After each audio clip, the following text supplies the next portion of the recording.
오늘의 주요 뉴스입니다. 국내 코로나 확진자가 발병 43일 만에 5천 명을 넘었습니다. 경북 경산의 서린요양원에서는 추가 감염자가 무더기로 발생해 또 병원 내 감염 비상이 걸렸습니다. 중국 우한을 방문한 신천지 신도 한 명이 지난달 말 확진 판정을 받은 것으로 확인됐습니다. 발병 시기를 고려했을 때 최초 감염자의 가능성은 낮지만 방역당국은 이 환자를 대상으로 역학조사를 벌이고 있습니다. 베트남 정부가 한 베트남 노선을 7일부터 중단할 계획인 것으로 알려졌습니다. 한국발 입국을 금지하거나 제한 조치를 취한 나라는 89개국으로 늘었습니다. 정부가 초중고기에 마스크를 수거한 데 이어 이번엔 의사들에게 공급될 마스크마저 수거하려해 논란이 일고 있습니다. 단독 보도합니다. 마스크 제조업체 사장인 아버지가 마스크 유통업자인 아들에게 350만 장을 몰아줘 15배의 폭리를 취했습니다. 국세청은 허위로 일시 품절을 통보하고 현금으로 마스크를 고가에 판 사람 등 52곳에 대한 세무조사에 착수했습니다. 진보진영 시민단체들이 추진하는 비례대표용 연합정당 정치개혁연합이 선관위에 창당준비위 신고서를 내면서 민주당의 참여 여부에 관심이 쏠립니다. 미래통합당 태영호 전 북한공사는 서울 강남갑 선거구에 예비후보 등록을 마치고 공식 선거운동에 들어갔습니다.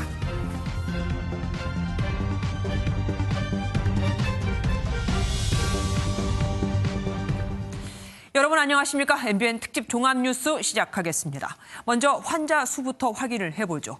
오후 4시 기준으로 국내 코로나19 확진자는 5,186명입니다. 국내 발병 43일 만에 5천 명을 넘은 거죠. 사망자는 하루 만에 5명이 늘어 31명이 됐습니다.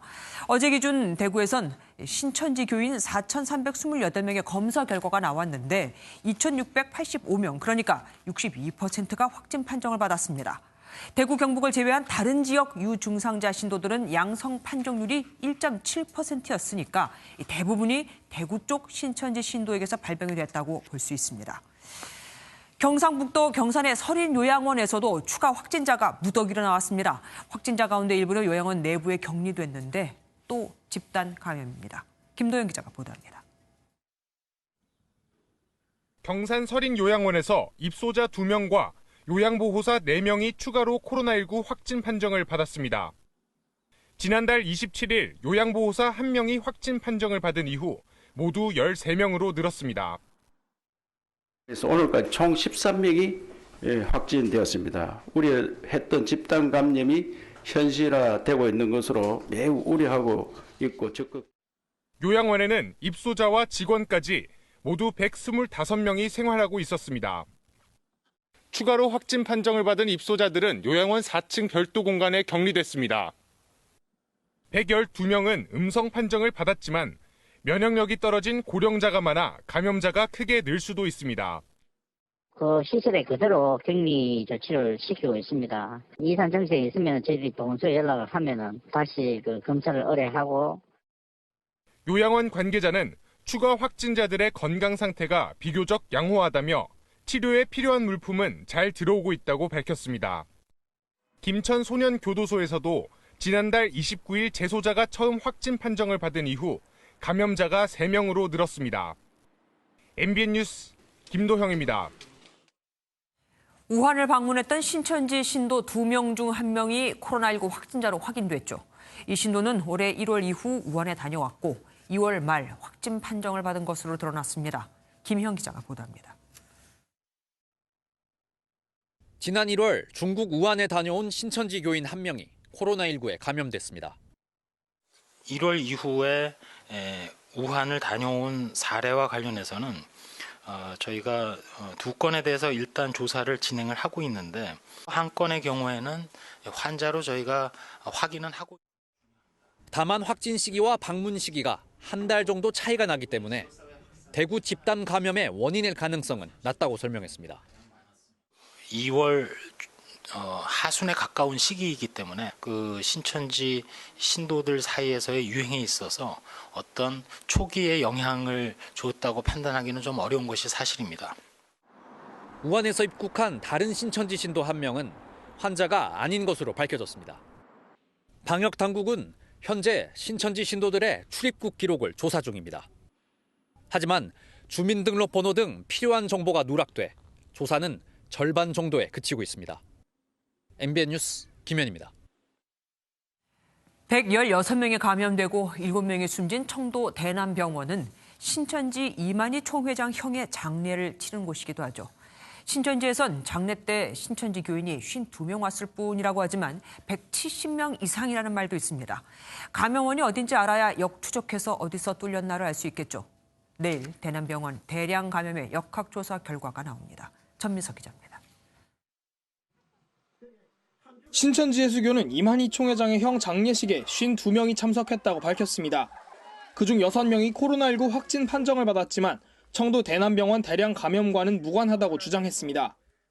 그 자리에서 뭔가 바이러스가 전파되었다라고 판단하기보다는 대구교회에서 바이러스가 전파된 것이 아닌가라고. 신천지 측의 주장과 달리 경찰은 조의금 명부를 근거로 조문객을 178명으로 추산했습니다. 이외에 장례식 일을 거둔 교인도 있었을 가능성이 제기됩니다. 촬영을 했을 거라고 여겨지고 대부분이 이제 참여한 사람들이 수뇌부다 보니까 그거를 공개하는 거 꺼려하지 않을까. 무엇보다 정보를 일부만 공개하는 방식이 사태를 키웠고 아직 밝히지 않은 정보가 많다는 지적이 나옵니다.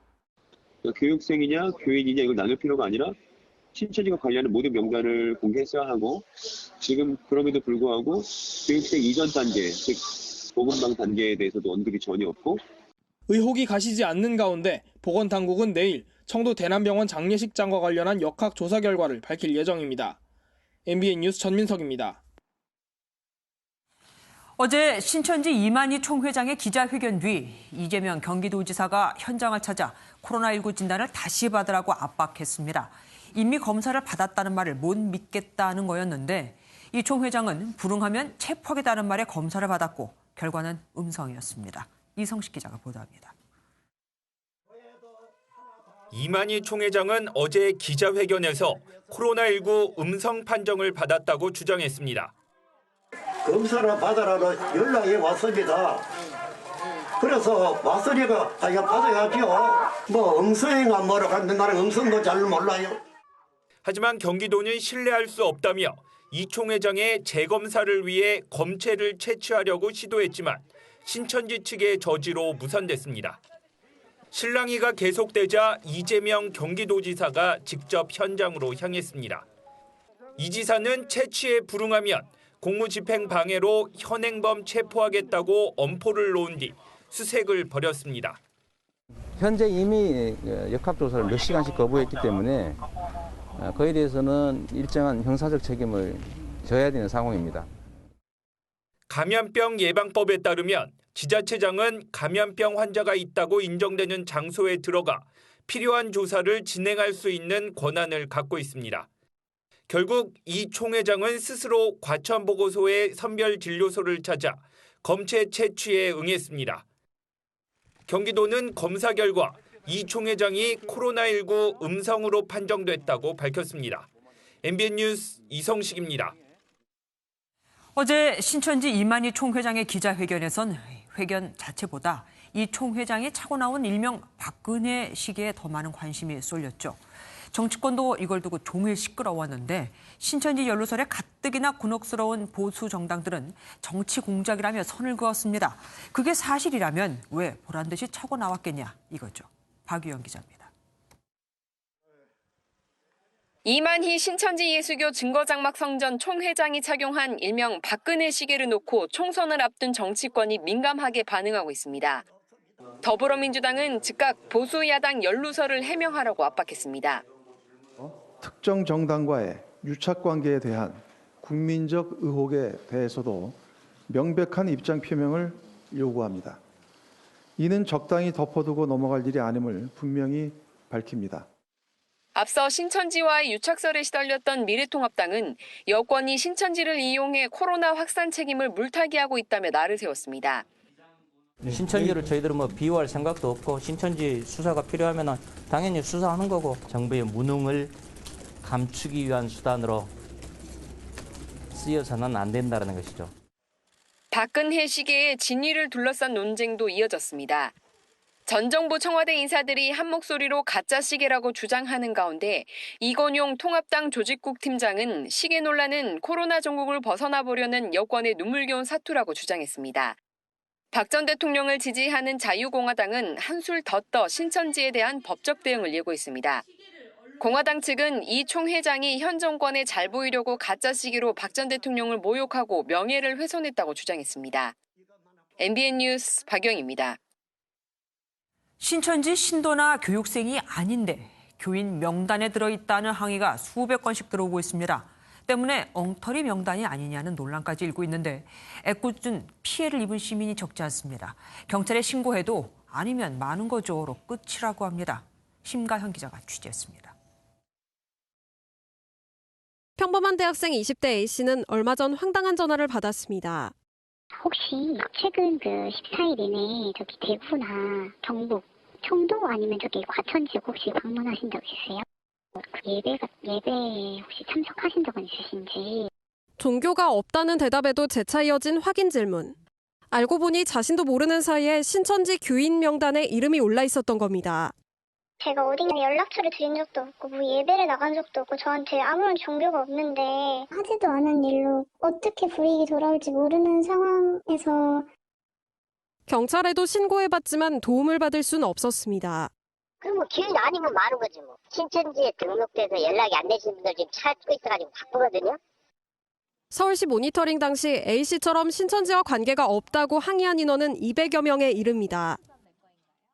자영업자 B씨 역시 최근 코로나 확진자이자 신천지 신도라는 거짓 소문으로 곤욕을 치렀습니다. 가게 근처에 쓰러진 한 남성을 담은 사진 속 인물이 B씨며 코로나 환자라는 허위 정보가 퍼진 겁니다.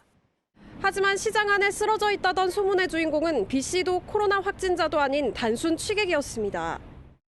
부정확한 신천지 명단과 허위 정보가 애꿎은 시민 피해로 이어지고 있습니다. MBN 뉴스 심가현입니다.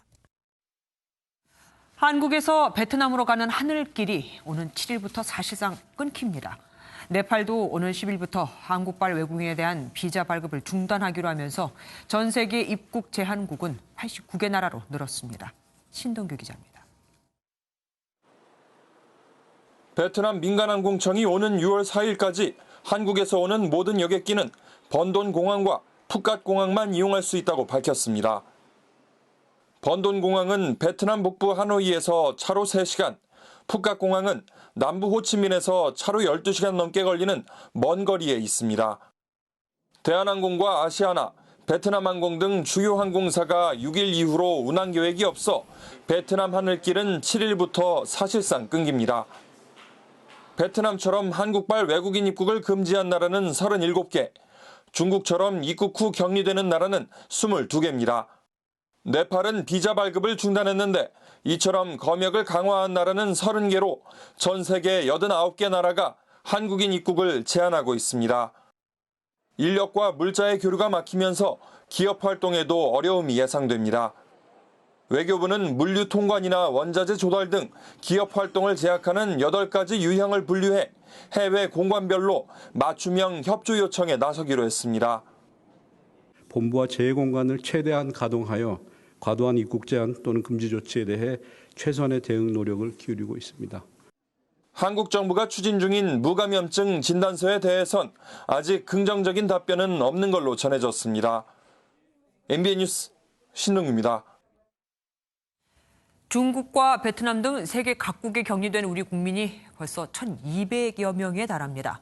심지어 일부 국민은 바퀴벌레가 나오는 비위생적인 환경에 격리돼 있기도 합니다.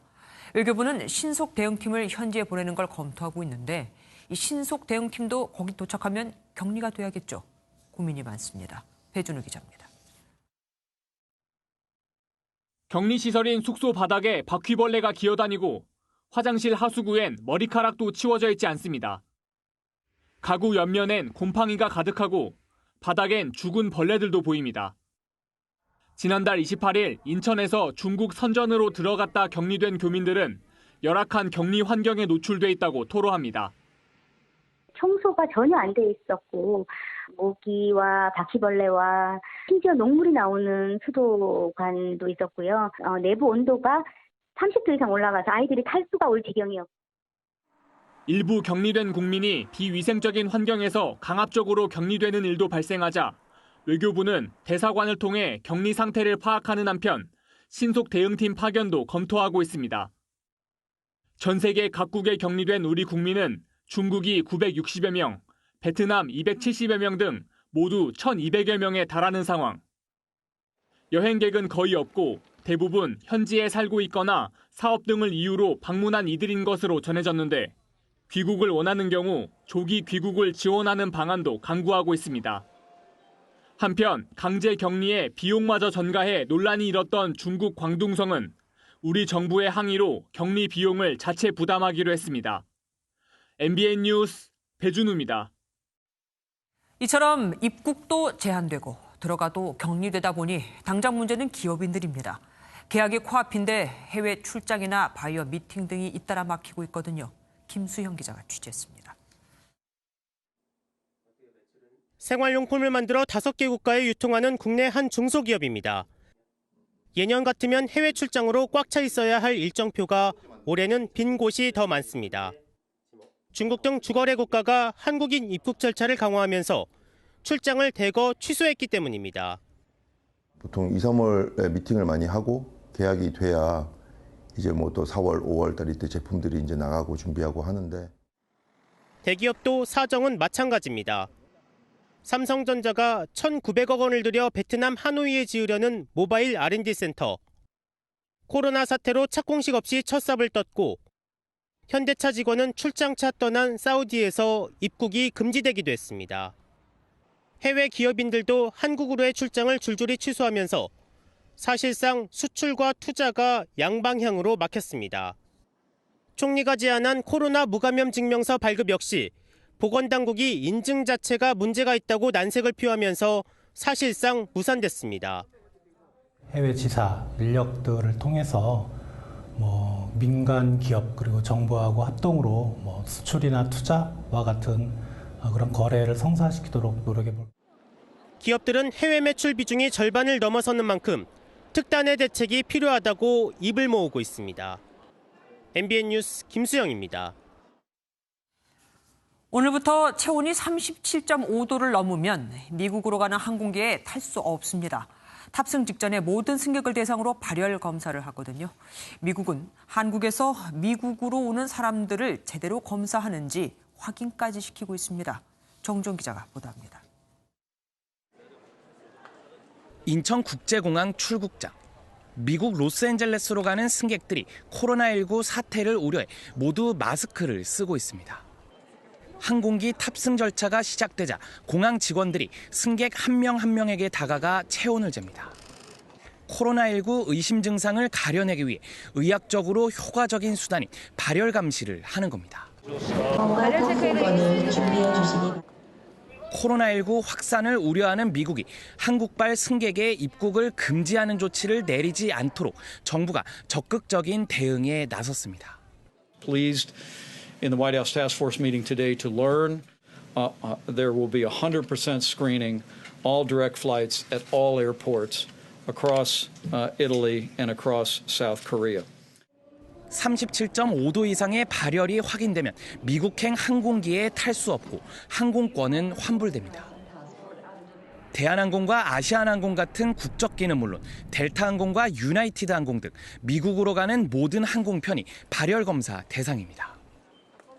외교부는 미국 질병통제예방센터 CDC에서 한국의 방역 체계를 견학하고 싶다는 이야기가 나온다면서 탑승 전 발열 검사를 미국이 높게 평가하고 있다고 설명했습니다. MBN 뉴스 정주영입니다.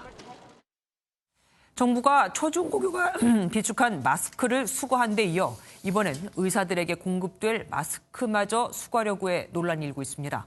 당장 환자를 치료해야 하는 의사들은 기가 막히다는 반응입니다. 이래놓고 병원 내 감염을 걱정하지 말라는 거냐 이거죠.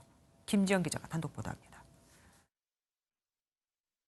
의사나 병의원 종사자 등이 의료용품을 구매하는 온라인 사이트입니다. 마스크나 주사 같은 일회용 제품부터 병의원 운영에 필요한 비품 등을 합리적인 가격에 구매할 수 있습니다. 코로나19 확산으로 마스크 공급이 어려워지면서 이 사이트에서도 한 명당 50개로 개수를 제한해 마스크를 선착순 판매했습니다. 1분도 안 돼 7,000건이 넘는 주문이 몰렸지만 돌연 마스크 예약 신청이 보류됐다는 긴급 공지가 올라왔습니다. 마스크 제조업체에 배정된 공적 판매 물량 전부를 정부기관으로 수급하라는 정부 시책으로 업체들로부터 입고 불가 통지를 받았다는 내용입니다. 마스크를 기다리던 의사들은 갑작스러운 공지에 불만을 터뜨렸습니다. 지금 덴탈 마스크를 우선 쓰고 있어요. 덴탈 마스크는 비말물 차단이 잘 안 되는 건데 어쨌든 KF 마스크는 지금 못 구해서 못 쓰고 있으니까. 의료품을 제대로 갖추지 않은 채 진료하다 감염의 온상이 될 수 있다는 우려도 나옵니다. 진료할 때 환자들로부터 의사가 보호받지 못하고 환자들도 그 의사가 마스크를 안 쓰고 있으면 혹시 또 코로나에 옮길지도 몰라서 힘들어 하실 수도 있죠. 이미 병의원 곳곳에서 마스크가 부족한 상황이 펼쳐지고 있는데 공식 판매처까지 막히면서 일선 의료 현장의 혼란은 앞으로 더 심해질 것으로 보입니다. MBN 뉴스 김지영입니다. 정부가 주민들에게 나눠준 마스크를 훔친 이들도 있습니다. 환자가 폭증한 대구에선 구청 직원들이 각 집마다 이 마스크를 우편함에 넣어두는데 쫓아다니며 이걸 빼간 겁니다. 길기범 기자가 취재했습니다. 대구 서구의 다세대 주택 밀집 지역입니다. 이곳에 살던 주민들은 얼마 전 황당한 일을 겪었습니다. 구청에서 주민들에게 마스크를 공급했다는 소식을 들었지만 정작 받지 못했기 때문입니다. 아마 이거 좀 다 그럴걸요. 네. 안 나오는가 아니면 좀 마스크 좀 귀하니까 이끄지 안 들어오는가. 알고 보니 20대 남성 2명이 주택가를 돌며 마스크 95장을 훔친 겁니다. 피의자들은 마스크를 배포할 때 이런 세대별 우편함에 넣어둔다는 사실을 노리고 범행했습니다. 이처럼 대구 곳곳에서 우편함에 들어있는 정부 지원 마스크 200여 장을 훔친 5명이 경찰에 붙잡혔습니다. 압수한 그 마스크에 대해서는 빠른 시간 내에 시민들에게 불편함이 없도록 돌려줄 예정입니다. 일부 지역에서는 주민집을 일일이 방문해 배포하는 곳도 있습니다. 하지만 시간 소요가 크고 또 외부인 접촉을 꺼리는 경우도 많아 마스크 배포 방식을 놓고도 고민이 커지고 있습니다. MBN 뉴스 길기범입니다. 마스크 사재기나 무자료 거래 등으로 폭리를 취한 이들이 국세청 세무조사를 받게 됐습니다. 한 마스크 생산업자는 유통업을 하는 아들에게 마스크 수백만 장을 헐값에 넘겨줘 15배의 폭리를 취하게 하기도 했습니다. 송한진 기자가 보도합니다.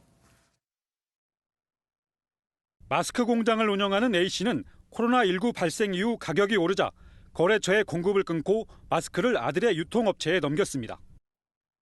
일반가의 절반도 안 되는 개당 300원에 무려 350만 장을 몰아줬습니다.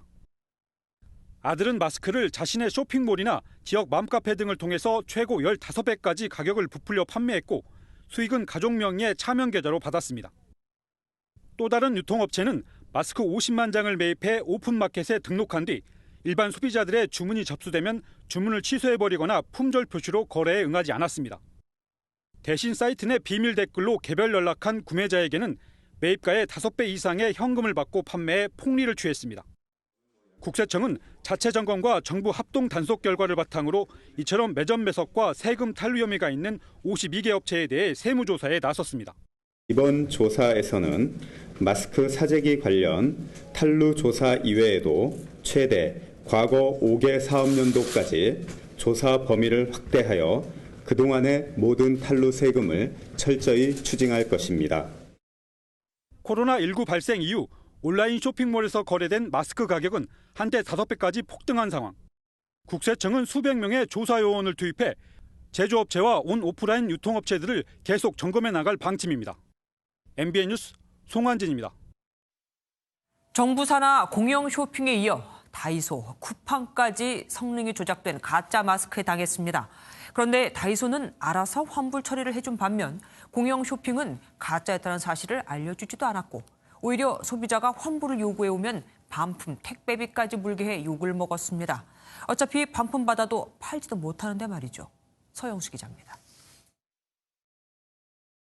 지난달부터 온라인을 통해 시중에 유통된 마스크 필터입니다.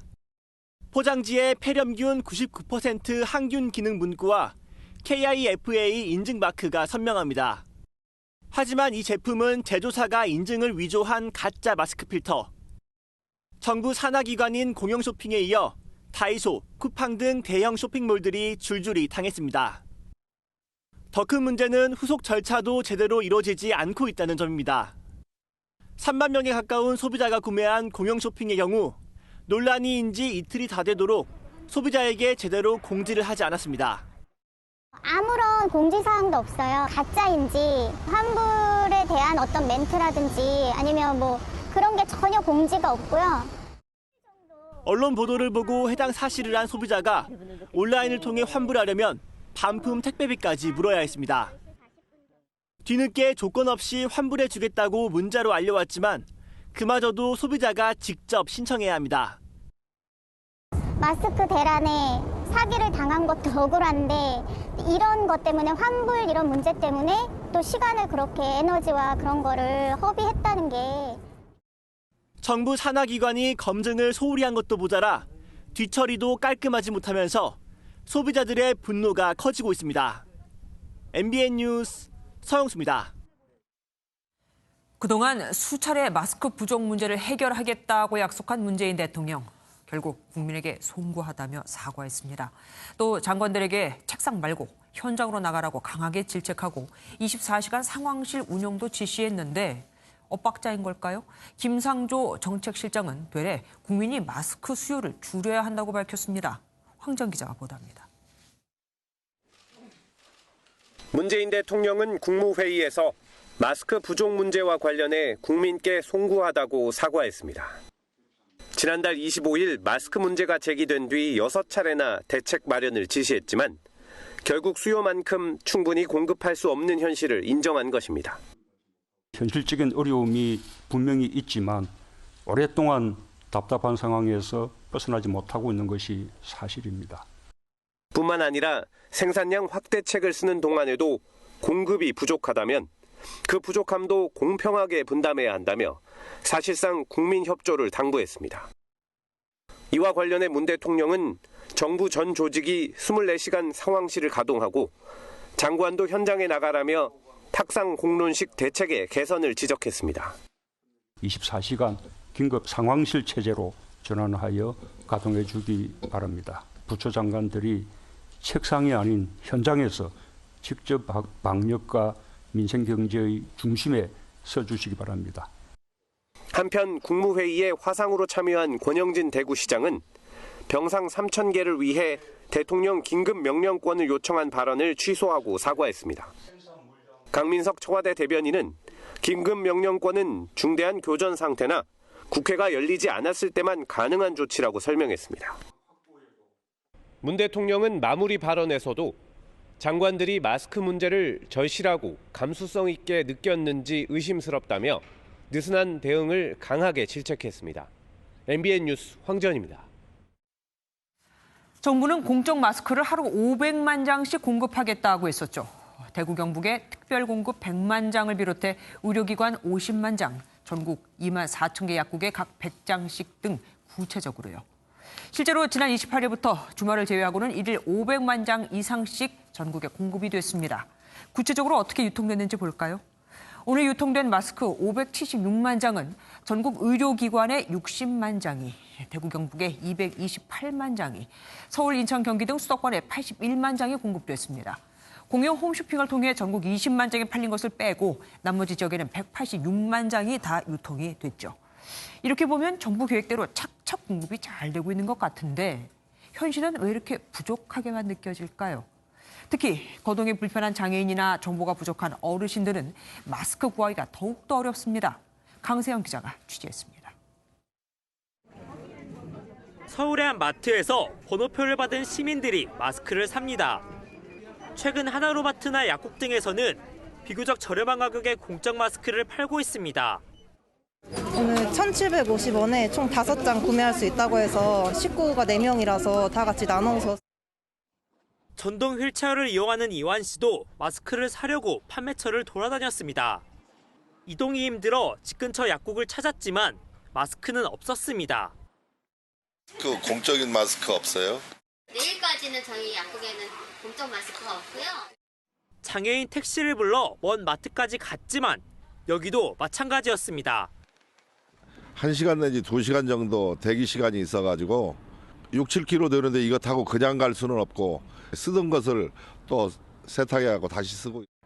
우체국을 찾은 어르신들도 있었는데 역시 허탕이었습니다. 뒷사람이 거기서 판다고 하니까 사오락에서는 한번 가봤더니 안 팔더라고요.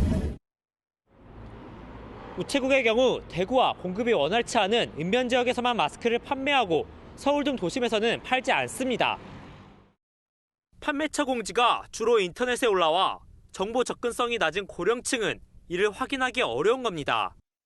전문가들은 취약계층까지 마스크가 제대로 전달되려면 공공기관에서 신분을 확인하며 판매해야 한다고 지적합니다. 취약계층 같은 경우에는 공적 마스크나 이런 것들을 구입하기가 굉장히 어렵기 때문에 읍면동 사무소나 그다음에 복지 전달 체계를 활용해서 용이하게 마스크를 구입할 수 있도록. 마스크 대란 속 더욱 소외되는 이들. 이제라도 정책적 배려가 절실합니다. MBN 뉴스 강세현입니다. 복지부 출입하는 이수아 기자와 더 자세한 얘기 나눠보도록 하겠습니다. 어서 오십시오. 마스크 때문에 난립니다. 앞으로 이 마스크 매점 매석에 대해서는 강하게 조치를 할 거라고요. 네, 리포트에서도 소개해드렸는데 마스크 관련 세금 탄로 사례 계속해서 나오고 있습니다. 네. 이 마스크 도소매 업자나 수출 브로커뿐만 아니라 SNS 인플루언서도 이제 대상에 포함이 됩니다.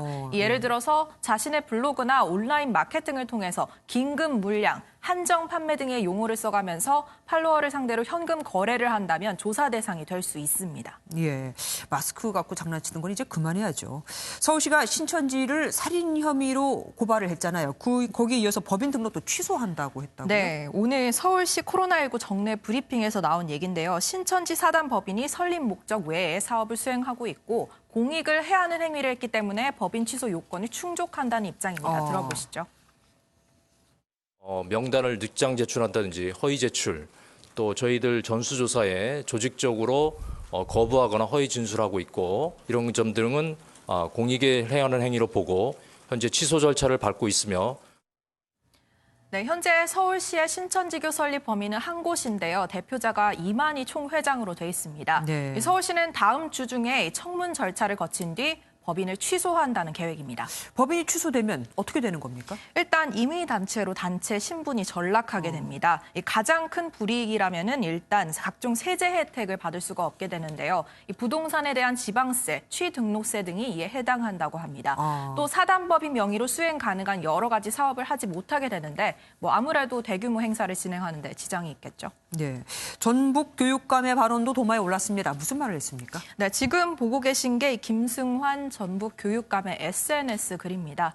직원 격려차 교육청 코로나19 대책본부를 방문한 모습인데요. 보시다시피 모든 직원이 마스크를 쓰지 않고 있습니다. 이에 대해서 댓글로 저렇게 많은 사람이 모였는데 마스크를 왜 안 썼냐라고 지적하자 김 교육관은 마스크를 써야 하는 이유가 무엇이냐라고 반문합니다.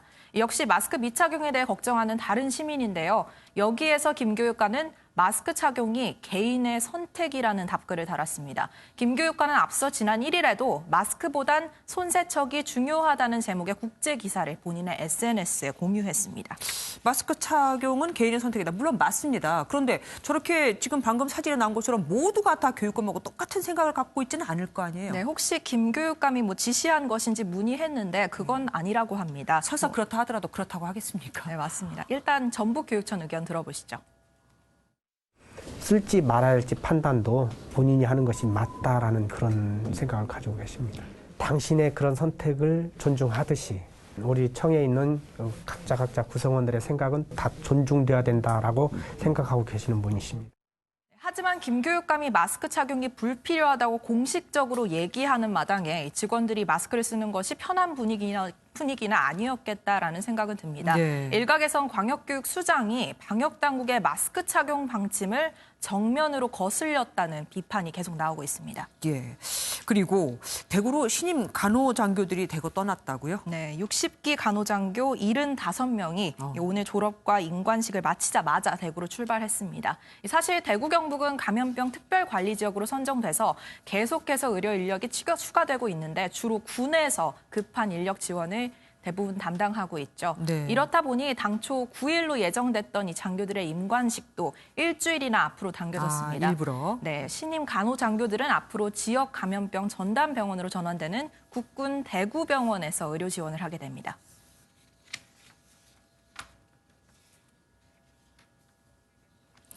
마지막으로 환자들 상태 정리 좀 해보죠. 처음에는 환자 퇴원 소식도 있고 그랬어요. 그런데 요즘에는 워낙에 지금 확진자가 급증해서 그런지 별로 소식이 들리질 않습니다. 네. 장기 입원하고 있는 환자들은 얼마나 됩니까? 네, 31번 환자가 확진받은 게 2주 전이었거든요. 그럼 이 이전에 입원한 30번 이전 환자들을 장기 입원 환자라고 볼 수 있겠죠. 네. 이 보건당국 문의 결과 현 시점에서 4명의 환자가 아직 재원 중이라고 합니다. 이 중 3명은 경증이라고 했는데 1명이 위중한 상태라고 합니다. 이 환자가 정확히 몇 번인지까지는 밝히지 않았습니다. 그걸 알면은 며칠간 입원했다라는 것도 나올 텐데 말이죠. 네. 오늘 말씀 여기까지 듣겠습니다. 감사합니다. 바이러스가 무서워 한 달째 집 밖에 나가지 못하는 대구 시민들에게 또 다른 병이 생기고 있습니다. 바로 우울증입니다. 그럴 만도 하죠. 대구 정신건강복지센터에서 24시간 심리 상담을 진행하고 있는데 하루 통화 건수만 1000건에 달합니다. 강대엽 기자가 취재했습니다. 코로나19 사태가 장기화하면서 대구 시민들은 정신적 피해에 시달리고 있습니다. 이제 한 달 가량 다 됐네요. 밖에도 못 나가고 사람도 못 만나고 우울증도 올 정도로 지금 그래. 구청에서 심리 상담 같은 거 봐준다면은 한번 받고 싶은 심정은 있습니다. 코로나19 스트레스에 시달리는 시민들을 위해 대구 정신건강복지센터는 24시간 전화 상담을 진행하고 있습니다. 평소에 한 30-40건 정도 진행이 되는데 어제 저녁 같은 경우에 한 70건 이상 증가되고 실제로 통화하는 건 한 1000건 정도 되는데 문자나 이런 여러 가지 정보들 전달을 합하면 한 10,000건에서 15,000건 정도로 증가. 심리 상담과 더불어 전문가들은 집에서 할 수 있는 취미 생활을 만드는 걸 추천합니다. 관계라든지 이러한 걸 이제 인터넷 쪽으로도 할 수도 있고요. 취미생활도 할 수 있고요. 일상생활에서 자기가 놓친 부분들도 많잖아요. 그래서 가족 관계를 더 돈독히 한다든지. 1577-0199로 전화하면 언제든지 상담을 받을 수 있습니다. MBN 뉴스 강대엽입니다. 코로나19 확산을 막으려고 모두가 인내하며 동참하고 있는데 자가 격리 지침을 무시하고 보란듯이 해외여행을 다녀온 사람이 있습니다. 국립발레단 단원 얘기인데 강수진 단장이 고개 숙여 사과했습니다. 전남주 기자입니다. 지난달 중순 대구에서 발레 공연을 한 국립발레단. 이 시기 대구와 경북 지역에서 코로나19 확진자가 급증하자 발레단은 자체적으로 2주간 자가격리 지침을 내렸습니다. 단원을 포함한 130여 명의 임직원은 매일 발열 등 자신의 건강 상태를 보고했습니다. 그런데 유명 발레리노 나모 씨는 이런 격리 기간에 일본 여행을 갔다 오는 대범함을 보였습니다. 그것도 여자친구와 함께 간 건데 SNS에 자랑하듯 사진을 올렸다가 이 사실이 들통났습니다. 논란이 커지자 강수진 국립발레단 예술감독은 국민에게 심려를 끼쳐 죄송하다고 사과했습니다. 강 감독은 소속 단원이 자체 자가격리 기간 멋대로 일본 여행을 다녀왔다면서 해서는 안 될 일을 저지른 데 대해 매우 송구스럽게 생각한다고 고개를 숙였습니다. 해당 발레리노는 뒤늦게 사과했지만 물이 엎질러진 뒤였습니다. 국립발레단은 자가격리 기간이 끝나는 오는 12일 이후 격리 지침을 어긴 해당 발레리노에 대한 징계 절차에 들어갑니다. MBN 뉴스 전남주입니다. 코로나19에 대한 공포심을 악용한 범죄도 끊이지 않고 있습니다. 가짜 확진자 행세를 하며 여성들을 협박하는가 하면 코로나19에 걸렸다며 돈을 뜯어내려는 이도 있었습니다. 그 식당에 다녀갔다는 소문을 내겠다면서요. 김민수 기자입니다. 늦은 저녁, 서울의 한 번화가에서 코트를 입은 남성이 여성 2명에게 접근합니다. 남성은 두 사람의 뒤를 따라가며 말을 걸었는데 자신이 코로나19 확진자라고 거짓말을 한 것으로 알려졌습니다. 자리에서 벗어나려던 여성들은 남성이 계속 따라오자 결국 경찰에 신고해 도움을 요청했습니다. 서울 마포구의 한 식당 주인은 자신이 확진자라고 주장하면서 소문이 나기 싫으면 돈을 달라는 전화를 받았습니다. 확진자랑 밥을 먹었다 여기서 이틀 전에. 피해가 크지 않겠냐. 진짜 무서웠죠. 지하철 안에서도 장난으로 확진자 행세를 하는 일이 잇따라 발생하자 서울교통공사가 업무 방해 혐의로 5년 이하 징역형을 받을 수 있다고 경고하기도 했습니다. 전문가들은 부당한 이득을 얻으려는 목적이거나 또는 공포심을 유발하면서 자신을 드러내려는 의도로 이런 행동을 하는 것으로 분석합니다.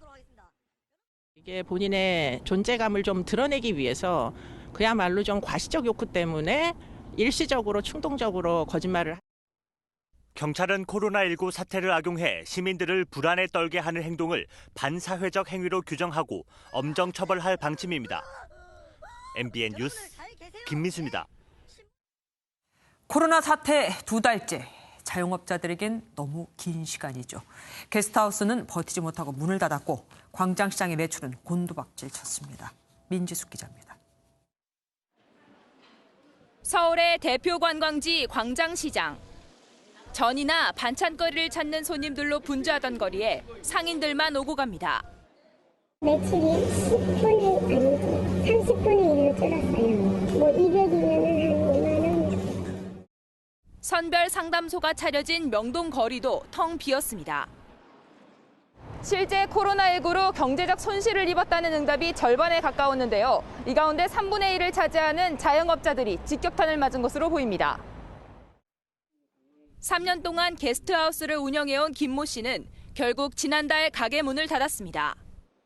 외국인 손님만 받을 수 있는데 당장 3, 4월 예약이 모두 끊겼기 때문입니다. 예약이 들어오는 게 없고 취소만 와 있고 그게 일주일 이상 쭉 이렇게. 국적을 떠나서 한국으로 안 오려고 하는 거예요. 98%에서 지금 10% 미만. 그러면 80% 줄었죠.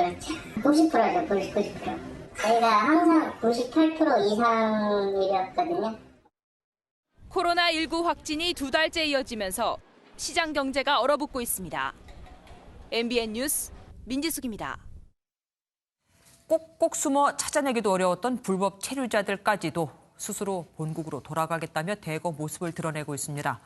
제주 출입국 외국인청에는 오늘 하루에만 250명이 넘는 불법 체류자들이 출국 신고를 하겠다며 몰려들었습니다.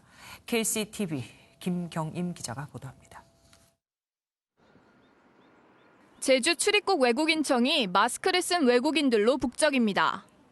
한 손에 여권을 든 채 직원들의 도움을 받아 서툰 한국어로 서류를 작성합니다.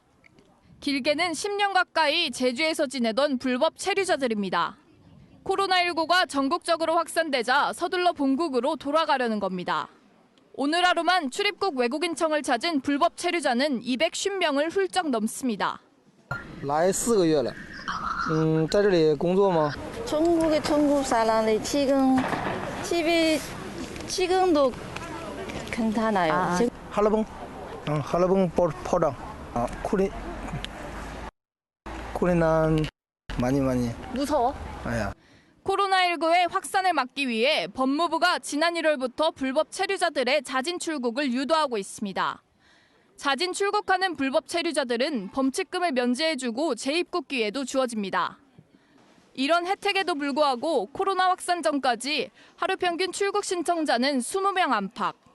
하지만 최근 전국적인 코로나 확산 추세에 하루 평균 70명 이상으로 3배 가까이 늘었고 대구에서 여행 온 관광객이지만 제주에서 세 번째 확진자가 발생하자 오늘 하루만 200명 이상으로 크게 증가한 겁니다.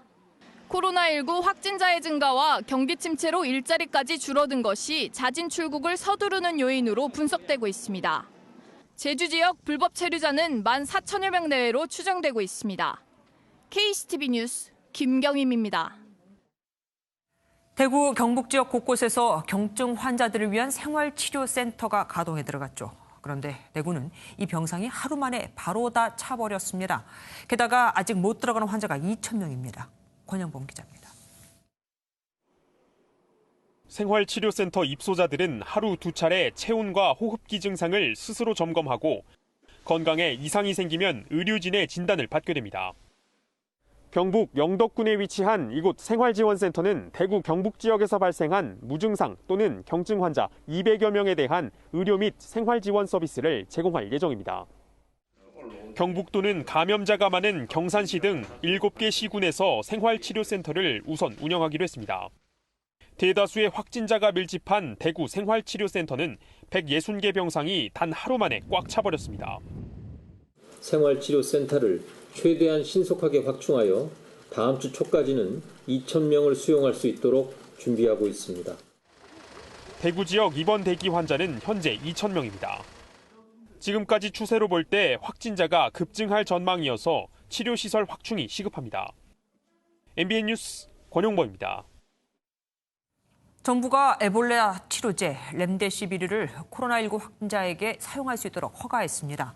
중등도 환자들에게 임상시험을 할 수 있도록 이례적으로 신속한 결정을 내린 겁니다. 임성재 기자입니다. 에볼라 치료제 렘데시비르를 개발한 미국 제약회사의 홈페이지입니다. 정부가 렘데시비르를 중등도 코로나19 환자에 한해 투약할 수 있도록 했습니다. 수백 명의 환자를 대상으로 약물의 효과 등을 최종적으로 검증하는 임상시험 3상을 허가한 겁니다. 이로써 서울의료원과 경북대학병원, 국립중앙의료원에서 렘데시비르 투여가 가능해졌습니다. 렘데시비르는 이미 중국과 일본에서 임상시험 등을 통해 사용해왔습니다. 부작용 없이 확진자 치료에 효과가 있을지 장담하긴 어렵습니다. 식품의약품안전처는 개발이 완료되지 않은 의약품도 치료 목적으로 사용될 수 있도록 가능한 모든 약을 동원하기로 했습니다. 제 시약처에서는 코로나19와 관련되어 있는 임상이나 이런 자료가 들어오면은 최대한 신속하게 심사해서 승인해 줄 예정입니다. 식약처는 국내 바이오 기업이 개발한 항바이러스 신약도 환자에 사용할 수 있도록 승인했습니다. MBN 뉴스 임성재입니다. 요즘 들어 중국에서 자꾸 코로나19 바이러스의 진원지가 중국이 아닐 수도 있다는 말이 나오고 있죠. 시진핑 중국 국가주석까지 여기에 힘을 실어주는 발언을 했습니다. 코로나의 발원지를 밝히라고요. 중국이 발원지가 아닐 수도 있다 해서 이제는 중국이 발원지가 아니라고 확신하는 분위기로 변화가고 있습니다. 이동아 기자가 보도합니다. 시진핑 중국 국가주석이 코로나19 바이러스의 근원과 전파 경로를 밝힐 것을 지시했다고 중국 관영 매체들이 보도했습니다. 검사의 효율을 높이고 정확하게 정책 수립을 하기 위해서라지만 코로나19 발원지가 중국이 아닐 수도 있다는 중국 감염병 권위자 중난산의 발언에 무게를 실는 모양새입니다. 우리나라 등 전 세계로 코로나19가 퍼지는 가운데 중국 당국이 최초 발원지로서의 책임을 회피하는 발언으로 비춰져 논란이 예상됩니다. 심지어 중국의 최대 SNS에서는 신천지 교인들이 우한에 바이러스를 퍼뜨렸다는 주장까지 제기되고 있습니다. 이런 가운데 중국에서는 미국 대형 제약사의 에볼라 바이러스 치료제인 렘데시비르로 코로나19를 퇴치하는 임상이 진행 중인데 다음 달 결과가 나올 예정입니다. 중국에선 다음 달 말에는 안정기로 접어들 것으로 보고 있는데 일부 연구에서는 확진 환자 수를 9만에서 12만 명 수준으로 관측하고 있습니다. 한편 홍콩의 한 의대 교수는 미국의 사망자 출현을 근거로 코로나19가 이제는 세계적인 대유행에 접어들었다는 주장을 내놓았습니다. MBN 뉴스 이동화입니다.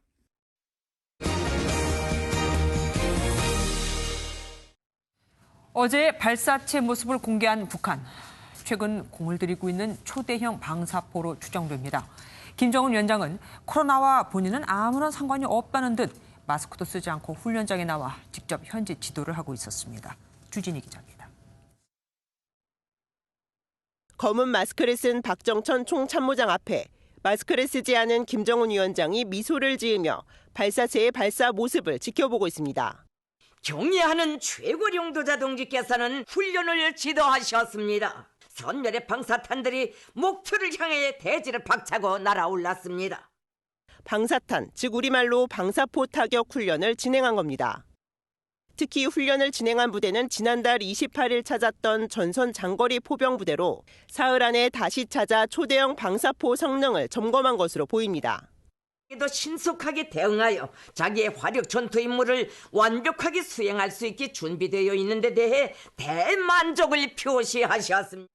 특히 신속한 대응력이 갖춰진 것을 보고 만족스러워한 것으로 보입니다. 이에 통일부는 개별 관광 추진 등 대북 협력 방안 등을 대통령에게 서면 보고하면서도 북한의 발사체 발사에 대해선 유감을 표명하지 않을 수 없다는 입장을 밝혔습니다. 이러한 북한의 도발에 대해서 미 공군 정찰기는 한반도 상공을 비행하며 북한의 움직임을 예의주시하기도 했습니다. MBN 뉴스 주진입니다. 북한의 이번 방사포가 날아간 거리는 발사 지점에서 평택 미군 기지까지의 거리와 거의 일치했습니다. 여길 겨냥했다는 얘기가 나올 정도죠. 또한 연발 사격 시간도 대폭 줄었습니다. 이론대로라면 이젠 1분에 4발도 쏠 수 있습니다. 한성원 기자입니다. 북한이 공개한 사진을 보면 지난해 11월 발사한 초대형 방사포와 같습니다. 발사관이 600mm급으로 사축 이동식 발사 차량에서 발사됐습니다. 이번 발사에서 눈에 띄는 건 연발 사격 시간을 지난해 8월 17분이던 것을 점차 줄여 이번에는 20초까지 단축했다는 점입니다. 이동식 발사 차량에 발사관 4개가 탑재되기 때문에 이론상으로는 1분에 4발을 쏠 수 있습니다. 비행거리는 240km. 이 방사포를 남서쪽으로 발사할 경우 주한 미군 기지가 있는 평택이 사정거리 안에 포함됩니다. 그러니까 북한이 발표한 공개 보도에서 발표한 부분하고 우리가 이제 탐지한 부분 그리고 전체적인 과정을 봤을 때 좀 더 추가적인 분석이 필요하다는 말씀입니다. 북한은 지난해 11월 시험 타격이라고 말했지만 이번에는 타격 훈련이라고 표현하면서 전문가들은 실전 배치가 임박했다고 평가했습니다. 이제 표적섬에 정확히 명중을 했기 때문에 어느 정도 개발은 상당히 이제 거의 완료된 상태. 그러니까 실전 배치에 거의 임박한 단계라고 볼 수 있습니다. 4발을 1분 이내에 발사하고 은밀한 곳에 숨는다면 현재 우리가 보유한 한국형 미사일 방어체계 킬체인으로는 타격이 어렵다는 지적이 나오고 있습니다. MBN 뉴스 한성원입니다. 오늘 오후 1시경 남해상에서 해상 사격 훈련 중이던 해군 참수리급 고속정에서 수류탄이 폭발해 중상 2명을 포함해 7명이 다쳤습니다. 해군 관계자는 정상적인 훈련 중 사고였으며 부상자들은 응급처치 후 부산대 권역외상전문센터 등 인근 병원에 이송됐다고 밝혔습니다. 4.15 총선을 앞두고 진보 진영에서도 연합 비례정당이 만들어질 것으로 보입니다. 가칭 정치개혁연합이 창당 신고서를 선관위에 제출했는데 민주당은 여기 참여할지 아직 공식 답변을 내놓지 않고 있습니다. 선한배 기자가 보도합니다. 진보진영 시민단체들의 비례대표 연합정당인 가칭 정치개혁연합이 창당 신고서를 냈습니다. 미래한국당이라는 일종의 위장정당이 등장하면서 오히려 47석 비례대표 의석 중에 60-70%를 미래한국당이 가져가게 되는 일종의 표심의 왜곡 현상이 나타납니다. 정치개혁연합 창당 발기인으론 함세웅 신부와 영화배우 문성근 씨 등 230여 명이 이름을 올렸습니다. 정치개혁연합은 민주당과 정의당의 참여를 요청했고 민주당은 세부 검토를 진행하고 있습니다. 외부에서 온 제안에 대해서는 지금 면밀히 검토하는 단계다 이렇게 말씀드립니다. 정의당은 일단 불참 의사를 분명히 했습니다. 정의당은 또 위성정당에 반대한다는 의미에서 미래한국당 한성교 대표의 국회 본회의 대표 연설도 보이콧했습니다. 정의당은 위헌적인 위성정당이 헌법기관인 국회에서 연설하는 것을 결코 인정할 수 없습니다. 정치개혁연합이 첫 발을 뗐지만 물리적인 시간 부족은 불가피해 보입니다. 오는 16일까지 선관위에 비례대표 공천 방식을 내야 하기 때문에 늦어도 이번 주말까지는 기존 정당의 참여를 확정지어야 합니다. 또 진보진영 안에서의 통합 여부 등 정치적 변수가 많아 정치개혁연합의 실험은 적지 않은 난항이 예상됩니다. MBN 뉴스 선한빛입니다.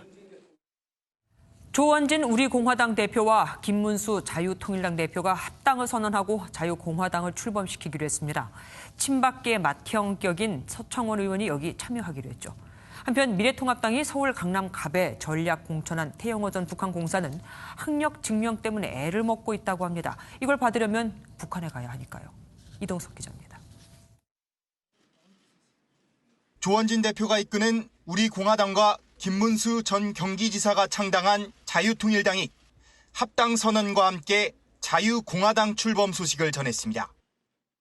박근혜 대통령에 대한 부당한 탄핵에 대해 항거하고 문재인 좌파 정권의 폭정에 대해 심판하기 위해 친박계 자장격인 서청원 의원도 모습을 보였는데 상근 상임 고문으로 창당 멤버의 이름을 올렸습니다.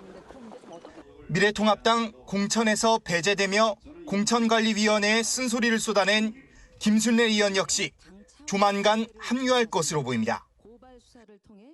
최근 친박 신당을 창당한 홍문종 대표의 합류 여부도 관심인 가운데 태극기 부대가 세를 확장하는 분위기입니다. 한편 미래통합당이 서울 강남갑에 전략 공천한 태영호 전 주영국 북한 대사관 공사는 주민등록상 이름 태구민이 적힌 선거운동복을 입고 기자회견을 자청했습니다. 예비후보 등록을 마친 태 전 공사는 탈북자 출신 국회의원 후보의 어려움을 토로했습니다. 학력 증명서를 발급받을 수 있을지, 병적 증명서를 어디서 발급받아야 할지, 북한 출신 후보는 어떻게 이를 증명해야 할지 난감한 과정의 연속이었습니다. 태 전 공사는 북한에서도 강남 스타일 노래를 통해 강남을 모르는 사람이 없을 정도로 대한민국의 핵심 지역이라며 지역 유권자의 한 표를 호소했습니다. MBN 뉴스 이동석입니다. 지난해 우리나라 1인당 국민소득이 32,000달러에 머물면서 달러 기준으로 4년 만에 감소했습니다. 경제 성장률은 정부가 재정을 풀어 떠받친 덕에 2%를 가까스로 달성했지만 3년 연속 하락세를 면치 못했습니다.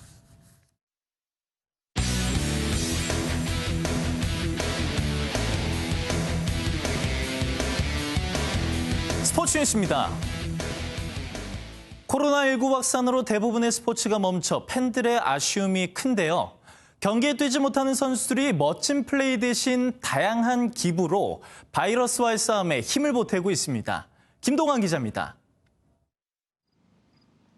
여자 골프 세계 1위 고진영은 코로나19 최대 피해 지역인 대구의 거점 병원인 계명대학교 동산병원에 1억 원을 기부했습니다.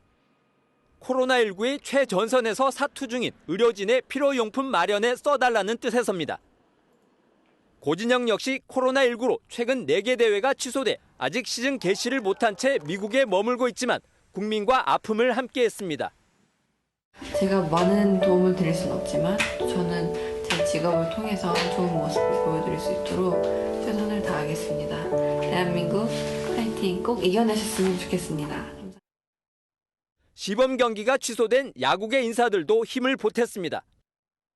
대구가 고향인 류중일 LG 감독이 성금 3천만 원을 대구 사회복지 공동모금회에 전달했고 삼성의 전현스타인 이승엽과 우규민도 5천만 원씩 냈습니다.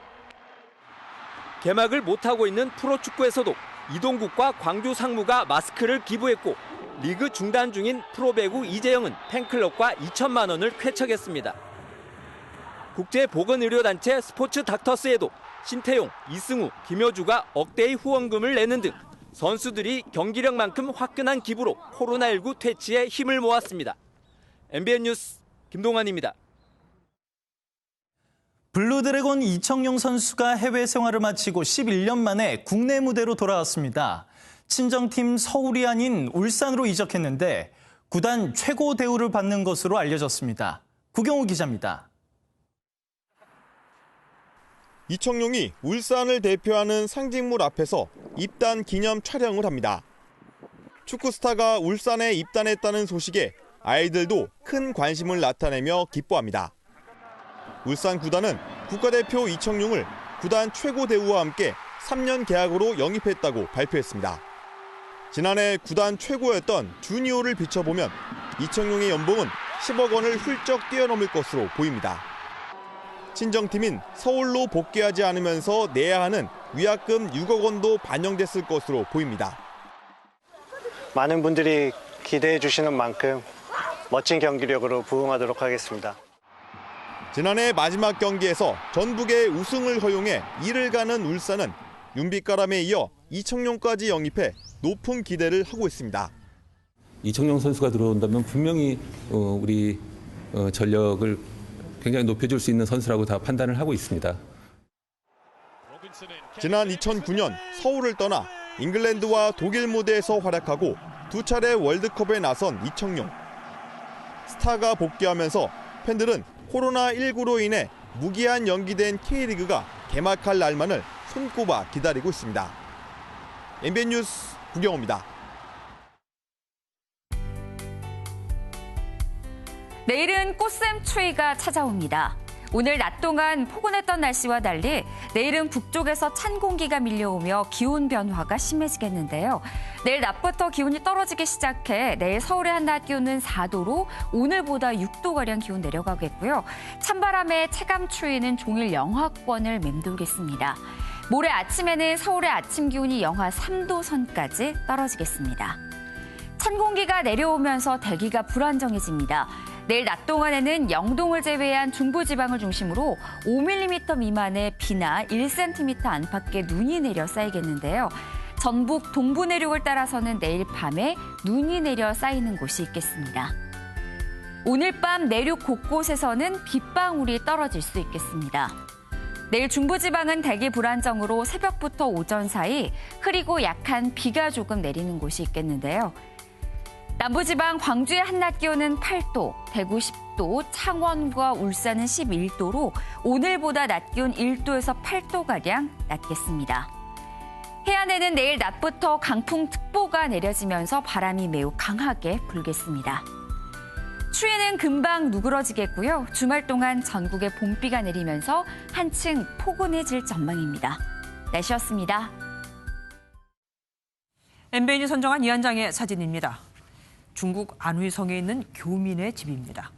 현관이 강목으로 막혀 있죠.